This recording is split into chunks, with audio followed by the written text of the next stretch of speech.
आज हम बात करेंगे ईरान, इजराइल और यूएस में लगातार जो बढ़ता तनाव दिख रहा है। तीनों देशों के बीच ये युद्ध कहीं ना कहीं भारत में भी इसकी आज देखने को मिल रही है। लगातार महंगाई की मार भारत पर भी पड़ती हुई दिखाई दे रही है। आपने पिछले दिनों कई वीडियोस ऐसे देखे होंगे जहां पर तमाम तस्वीरें देखने को मिल रही थी। सिलेंडर महंगे हो रहे हैं, लोगों की लंबी कतारें। कहीं ना कहीं भारत के लिए भी ये असरदार देखने को मिल रहा है। जिस तरह से भारत में इसकी आंच आई है, तो कहां पर किस तरह से लोगों को असावधानियां यहाँ पर बरतनी पड़ रही हैं, कहां पर हमें सावधानियां बरतनी है, क्या आने वाले दिनों में और महंगाई की मार भारत पर भी पड़ने वाली है। हमारे साथ HHEW के नेशनल प्रेसिडेंट और व्यापार प्रकोष्ठ यानी बीजेपी के हमारे पास संयोजक नोएडा के हैं। उनसे जानने की कोशिश करेंगे कि जिस तरह से भारत पर भी इसका असर कहीं ना कहीं देखने को मिल रहा है, इसको लेकर आपकी प्रतिक्रिया क्या है, क्या कैसे देख रहे हैं आप इसको? जी नमस्कार, मेरा नाम CP शर्मा। मैं बीजेपी व्यापार प्रकोष्ठ नोएडा महानगर देखता हूँ और नेशनल प्रेसिडेंट हूँ handloom handicraft exporter welfare association का। देखिए, जो आपने सवाल पूछा है, ये युद्ध जब होते हैं, जब भी, क्योंकि ईरान और इराक का जो युद्ध चल रहा है, अमेरिका इसमें साथ है और कुछ गल्फ कंट्रीज भी इसमें लपेटे में आई हैं।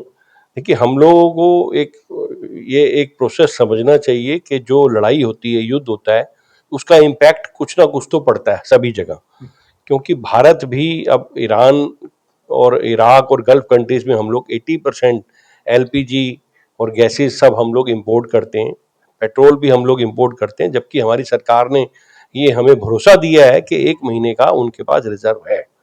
और मुझे नहीं लगता ये युद्ध जो है 1 महीने चलेगा, क्योंकि ईरान का काफ़ी नुकसान हो चुका है और जो भी अमेरिका और इजराइल ने जो ये टक्कर ली है, उसको मुझे लगता है कि ये जल्दी ही युद्ध समाप्त होगा, घोषणा होगी। लेकिन अगर लंबा भी चलता है तो हमारी सरकार उसके लिए तैयार रहना चाहिए। और मैं जनता के लिए के उद्देश्य से भी ये कहना चाहता हूँ, थोड़ी महंगाई तो होगी, लेकिन इसमें सरकार का कोई रोल नहीं है। सरकार इसमें क्या कर सकती है? सरकार सब्सिडी देगी या कुछ उसको रेगुलराइज करेगी। आज ही हमने न्यूज़ में सुना है कि जो घरेलू गैस है उसको उन्होंने रेगुलराइज करा है, उसमें एस्मा लगा दिया है कि हमें 25 दिन में जो मिलती थी 25 दिन में ही गैस मिलेगी, 21 दिन में नहीं मिलेगी। तो उनका पर्पस ये है कि घरेलू में इसका इम्पैक्ट ना पड़े। और अगर कमर्शियल अगर 100, 200, 300 रुपये बढ़ते भी हैं, तो व्यापार में का एक उद्देश्य होता है, प्रोडक्ट सप्लाई अगर कम है तो रेट बढ़ेंगे। इसमें सरकार का कोई रोल नहीं है। सरकार का इसमें हमें कोई ब्लेम नहीं कर सकते। मुझे लगता है कि हमें मिलजुल के इसका सामना करना चाहिए। हमें हमारी सरकार जिसको हमने चुन के भेजा है, हमारा हमारा कर्तव्य यही है कि हम अपने प्रधानमंत्री जी का, हमारे बीजेपी के सरकार है, उनका हम पूरा साथ दें, क्योंकि हमने चुन के सरकार भेजी है। क्योंकि हम डायरेक्ट इंटरेक्शन तो ईरान, इराक और बाकी खाड़ी देशों से कर नहीं रहे हैं, हमारी सरकार कर रही है। तो हमारे लोग भी, उन्होंने जो भी हमारे वहाँ फंसे हुए थे और बाय प्लेन जो भी एयर इंडिया उसका इंतजाम कर रहा है यहाँ लाने का, वो भी सरकार कर रही है। तो हमें सरकार पे अपना भरोसा दिखाना चाहिए, हम सब मिल के चलें।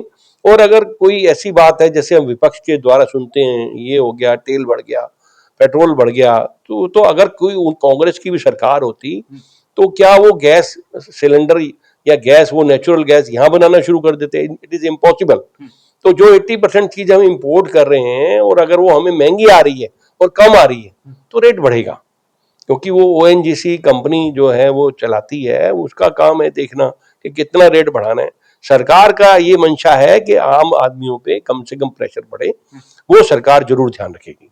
अगर सरकार इस पर ध्यान देने की कोशिश कर रही है, तो कहीं ना कहीं सवाल तो ये भी उठता है कि अगर ध्यान दे रही है तो देश भर में जो ये माहौल है, अफरा तफरी का माहौल है, आपने पूरे दिल्ली, नोएडा या फिर मुंबई जैसे शहरों में देखा होगा, तमाम होटल बंद हो गए हैं। ऐसी अफरा तफरी सरकार की तरफ से ऐसे संदेश देने के बाद भी कि किसी भी तरह की अफरा तफरी न मचाएं, उसके बाद भी आज भी आप देखेंगे कि तमाम लाइनें लगी हुई हैं। क्यों? देखिए, ये र्यूमर काम करता है। अगर जरा सा एक न्यूज आती है कि वॉर शुरू हो गया, जरा सा ये एक न्यूज आती है मीडिया के द्वारा कि 15 दिन या 1 महीने का रिजर्व हमारे पास है, तो ऐसे में जो हमारा जो जमाखोर और जो ब्लैकमेलर लोग हैं वो एक्टिव हो जाते हैं वो सोचते हैं किसी ना किसी माध्यम से हम 20-25-50% कमाएं। सरकार ऐसा कोई रोल अदा नहीं करती है। सरकार ने तो पूरा हमें भरोसा दिया है और उस पर अंकुश लगाने के लिए सरकार के जो डिपार्टमेंट है वो काम कर रहे हैं। अब ये देखिए, अगर कोई जमाखोरी कर रहा है, सिलेंडर 500 रुपए कमा रहा है, तो उसको उसको दंड मिलेगा, मैं समझता हूँ। लेकिन अन्यथा अगर र्यूमर फैला के हम हबड़ा तबड़ी मचा दें कि रेस्टोरेंट बंद हो गए हैं, होटल बंद हो गए हैं, उद्योग बंद हो गए हैं, ऐसा कुछ भी नहीं है। गौतम बुद्ध नगर में हमारे लगभग 1800 मेंबर हैं। इंडस्ट्री आज पीएनजी रेगुलर सप्लाई आ रही है, अभी तक तो ठीक है, लेकिन अगर उसका इम्पैक्ट पड़ेगा तो हम मिलके सहेंगे ना। अब इसमें क्या कर सकती है सरकार? अगर अगर खाड़ी देशों से तेल नहीं आएगा, अगर खाड़ी देशों से गैस नहीं आएगी, तो ये मोदी जी का दोष थोड़ी है। ये मोदी जी तो देखिए बात ही कर सकते हैं, मोदी जी तो उसको सोल्यूशन करने की कोशिश कर सकते हैं। हमारे प्राइम मिनिस्टर ने ऑफर करी है कि अभी हम मीडिएटर बनने को तैयार हैं, हम लोग अमन पसंद लोग हैं, ईरान और अमेरिका मिलके बैठे। और अगर ईरान देखिए शुरू से अमेरिका उसके लिए लगा हुआ है, जहां तक मुझे मेरी समझ काम करती है कि वो परमाणु संयंत्र बना रहा है, परमाणु बम बना रहा है। तो ये तो देखिए भारत ने भी एक बार करा था, तो भारत के ऊपर भी बाइंडिंग्स लगी थी, ये सभी को पता है। तो इराक ने नहीं मानी, इराक ने नहीं मानी, तो वो लोग डरते हैं कि हमारे इराक पे इजराइल पे हमला कर दे, कुछ परमाणु बम ना छोड़ दे। तो वो भी तो पूरे वर्ल्ड और संसार के लिए काम कर रहे हैं ना कि परमाणु बम नहीं बनना चाहिए। परमाणु ऊर्जा का इस्तेमाल केवल देशों की और लोगों की ऊर्जा को बढ़ाने के लिए करना चाहिए, जिसका उसका लाभ हो, ना कि बम बनाने के लिए। तो अमेरिका भी इसी के लिए बात कर रहा है। और बाकी अगर कुछ उल्टा सीधा कुछ गलत है तो हिंदुस्तान का उसमें कोई रोल नहीं है। हिंदुस्तान तो हमारा हमेशा अमेरिका और रशिया से बराबर टच बनाए हुए है। हम लोग ये शोर मचाते हैं कि हमने रशिया से तेल लेना कम कर दिया, ऐसी कोई बाउंडेशन नहीं है। हमें जब रशिया से फायदा मिलेगा तो हम रशिया से लेंगे, हमें अमेरिका से फायदा मिलेगा, बेशक 2 रुपए महंगा मिले उनसे तेल अमेरिका से, बाकी चीजों में हमें हमारे निर्यातकों को फायदा मिल रहा है, तो वो अमेरिका से लेंगे। तो हम कोई बाउंड नहीं है कि हम अमेरिका से लें या रशिया से लें। हमारे प्रधानमंत्री, हमारे पेट्रोलियम मिनिस्टर, ये सब बैठे हैं, ये देखेंगे। ये आम जनता का काम नहीं है सोचना। आपने कहा हमारे प्रधानमंत्री, जिन प्रधानमंत्री की लगातार विपक्ष बात कर रहे हैं, जिन्होंने नमस्ते ट्रंप तक देश में चलाया, और आपने कई तस्वीरें देखी होंगी, हवन पूजा तमाम तरह की चीजें यहाँ पर हुई। आज वही ट्रंप जाकर ये कह रहा है कि ट्रंप ये बता रहे हैं कि हमने छूट दे दी है, 1 महीने की छूट दे दी है, रूस से तेल खरीद सकता है। तो आप इसको कैसे देख रहे हैं? क्या पीएम ने कॉम्प्रोमाइज किया है? देखिए, हर देश की एक नीति होती है, प्रचार प्रसार, पब्लिसिटी। अब ट्रंप सरकार अपने लोगों को कैसे खुश करना चाहती है, वो उनका सोचना है। हमारे देश में अगर वो व्हाट्सएप के थ्रू या सोशल मीडिया के थ्रू न्यूज आती है कि उन्होंने एक छूट दे दी है हमें, ये र्यूमर है। वो कैसे छूट दे सकते हैं हमें? कोई कानून ऐसे थोड़ी बना सकता है, आप खुद सोचिए। कोई अमेरिका हिंदुस्तान के लिए कोई कानून कैसे थोप सकता है? जो तेल अभी अमेरिका देने में सक्षम नहीं था वेनेजुला के थ्रू, क्योंकि वो युद्ध में झोंका हुआ है, तो अगर वो तेल रशिया में ऑलरेडी जो जहाज हैं, हमारा टोटल बंद नहीं हुआ रशिया से, हमने 20% शायद कम किया था, तो वो तेल हम रशिया से ले रहे हैं। हमारा रशिया से पारंपरिक संबंध हैं और रहेंगे। हमारे प्रधानमंत्री जी जानते हैं किसको कब कैसे हैंडल करना है। ये कूटनीति की बातें हैं, इसमें आम जनता को, आम लोगों को अपने उद्योग को बढ़ाने में काम करना चाहिए, देश को बढ़ाने में काम करना चाहिए। जो कूटनीति की बातें हैं, हमने प्रधानमंत्री, हमारे देश के लोगों का काम है, उनको करने दे, वो कर रहे हैं। वो किसी अपने, हमारे प्रधानमंत्री जी पे हमें पूरा विश्वास है। वो कोई उनका कोई अपना परिवार नहीं है, और ये पूरा देश ही उनका परिवार है, मैं समझता हूँ। कोई वो अपने जैसे कांग्रेस के समय में के परिवारवाद चलता है, उसका बेटा अध्यक्ष, उसका बेटा प्रधानमंत्री। हमारे प्रधानमंत्री जी का पूरा परिवार ही ये पूरा देश है। जैसे हम लोग अपना लिखते हैं अपने बारे में, हम प्रधानमंत्री जी का परिवार है, मोदी परिवार है। यही तो इस विपक्ष भी लगातार पूछ रहा है कि अमेरिका कौन होता है ये तय करने वाला, कि भारत कहां से तेल खरीदेगा, कहां से क्या करेगा। ये तो भारत को खुद तय करना चाहिए, और प्रधानमंत्री को खुद सामने आके ये तय करना चाहिए कि हमें क्या करना है। और अमेरिका के जो सवाल, जिस तरह से अमेरिका लगातार कहता है कि भारत कहां से क्या खरीदेगा, तो इस पर जो विपक्ष की लगातार बहस है वो लगातार बढ़ती हुई दिखाई दे रही है, इस पर क्या कहेंगे आप?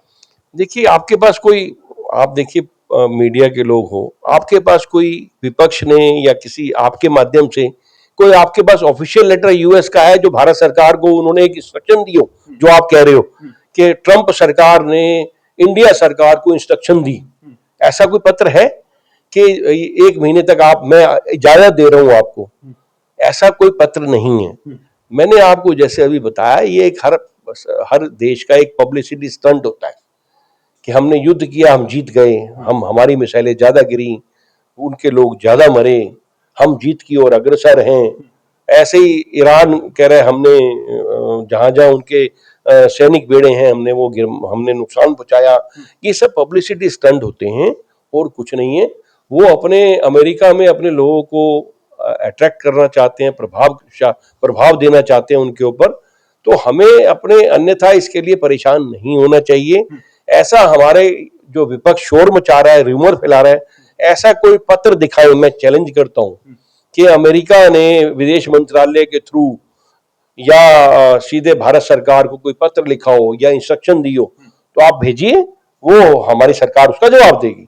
ऐसा कोई कोई भी इंस्ट्रक्शन नहीं है। ये युद्ध जो इन देशों के बीच चल रहा है वो अगर आगे बढ़ता है तो हमारी क्या कुछ तैयारियां होनी चाहिए और हमें क्या कुछ सावधानियां रखनी चाहिए? जिस तरह से अफरा तफरी का माहौल है, हमें क्या कुछ संदेश उन लोगों तक पहुंचाना चाहिए जो लगातार अफरा तफरी का माहौल बना रहे हैं और इस तरह की खबरों से जिस तरह से लोगों में भय का माहौल है, इससे क्या संदेश देना चाहेंगे? देखिए, एक ही शब्द होता है, पेशेंस, शांति। वही हमें रखनी चाहिए, हमारे देश के लोगों को रखनी चाहिए, क्योंकि हमारे देश का ना ईरान पे कोई रोल है, ना अमेरिका और इसराइल पे कोई रोल है। हमारा देश पहले से ही ऊर्जा के ऊपर काम कर रहा है। हमारा मैक्सिमम जितना भी पब्लिक ट्रांसपोर्ट है वो इलेक्ट्रिक पे आ चुका है। हम लोग मिनिमम जो है कंजम्पशन पेट्रोल और डीजल की कर रहे हैं। पेट्रोल और डीजल की कंजम्पशन भी हमारे हिंदुस्तान में काफ़ी 20 से 25% बढ़ी है। तो हम लोग सेल्फ डिपेंडेंट हर चीज पे हैं। आज ब्रह्मोस मिसाइल, हमें तो गर्व होता है कि इंडोनेशिया ने हमसे मांगी 4 दिन पहले, उससे पहले किसी और देश ने मांगी थी। तो आपको क्या गर्व अनुभव नहीं होता कि हम लोगों ने, जो अमेरिका पहले इंपोर्टर होता था, आज हम भी इंपोर्टर हैं। आज हमारे मुख्यमंत्री जी जापान जाके इन्वेस्टमेंट ला रहे हैं, हांगकांग जाके इन्वेस्टमेंट ला रहे हैं। हम लोग तो अपना काम कर रहे हैं, अपने देश को आगे बढ़ा रहे हैं। 2047 विकसित भारत के लिए काम कर रहे हैं। अगर हमें 6 महीने भी हमें पेट्रोल ना मिले तो कोई बात नहीं है ना, अच्छा है, पोल्यूशन कम होगा। हमें तैयार रहना चाहिए, हम तो टांगे पे आने को तैयार हैं, हम साइकिलों पे आने को तैयार हैं। क्या दिक्कत है? इलेक्ट्रिक पे हम पहले से ही आ चुके हैं। पेट्रोल का रेट बढ़ेगा, बढ़ने दो, लेकिन इसमें हम हिंदुस्तान का, हम अपने अपने देश का कोई गलती निकालें, वो ठीक नहीं। हमें पेशेंस रखनी चाहिए, शांति रखनी चाहिए।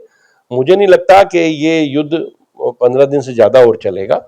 जल्दी इसका कुछ ना कुछ निचोड़ निकलेगा, क्योंकि काफी ओमान ने और बाकी और कुछ देशों ने मध्यस्थता की एक पेशकश की है। मुझे लगता है इसका जल्दी हल निकल जाएगा। कहीं ना कहीं युद्ध सीजफायर की तरफ बढ़ता हुआ ये संदेश जो कि बीजेपी के कार्यकर्ता के द्वारा दिया गया है कि युद्ध ज्यादा दिन तक चल नहीं सकता और शांति व्यवस्था पूरे देश में होनी चाहिए, तभी जाकर हम अपने इस भारत को एक विकसित राष्ट्र बनाने में और विकसित भारत बनाने में हमारा सहयोग हमेशा रहेगा। और इसी के साथ ही मैं आपका बहुत बहुत धन्यवाद करता हूं धन्यवाद जी, अपने बहुत बहुत माध्यम धन्यवाद, से। Thank you. और जिस तरह से आपने देखा कि तमाम तरह की जो तस्वीरें आ रही हैं, तो पूरे देश के जो लोग हमारे दर्शक हैं उनसे भी आग्रह है कि आप शांति व्यवस्था बनाए रखें और तमाम तरह की जो अफरा तफरी का माहौल है उस पर थोड़ा सा पेशेंस रखने की जो बात इन्होंने भी कही कि हमें पेशेंस रखने की जरूरत है, तो हमें पेशेंस रखने की जरूरत वाकई है, क्योंकि हमारी तरफ भी जो लपटें आई हैं उसको रोकने की कोशिश करें। तब तक के लिए नमस्कार।